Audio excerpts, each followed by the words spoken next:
ये एक्सरसाइज के प्रश्न हमने कुछ प्रश्न बनाना सीख गए। ठीक है, अब हम आज स्टार्ट करने वाले हैं एक्सरसाइज 3। ठीक है, अवलोकन से समीकरण निकाय के हल के प्रकार का पता लगाना है ना।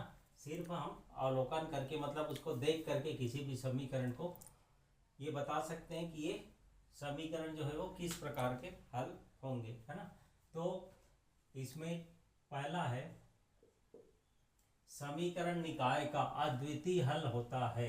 ध्यान रखिए, पहले सूत्र के बारे में देखते हैं। समीकरण निकाय का अद्वितीय, यूनिक सॉल्यूशन बोलते हैं इसको। आज समीकरण निकाय का अद्वितीय, इसको बोलते हैं यूनिक, अद्वितीय हल होता है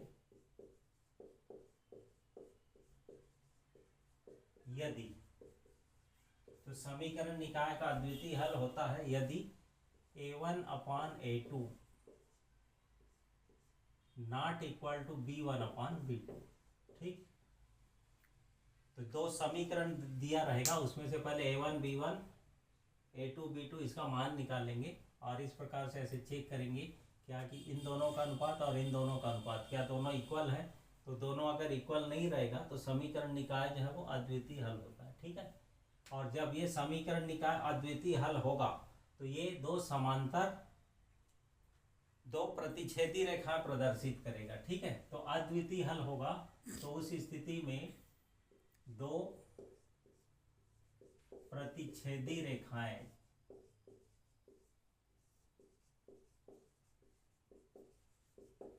प्रदर्शित करता है। ठीक है, ये इसका कंडीशन है, ज्यामितीय अर्थ है ये इसका।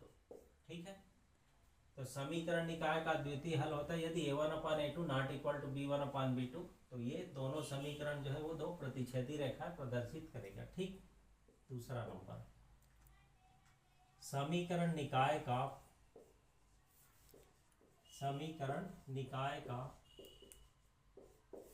कोई हल नहीं होता। समीकरण निकाय का कोई हल नहीं होता, कोई हल नहीं होता यदि, तो कोई हल नहीं होगा तो क्या होगा, a1/a2 equal b1/b2 not equal c1/c2।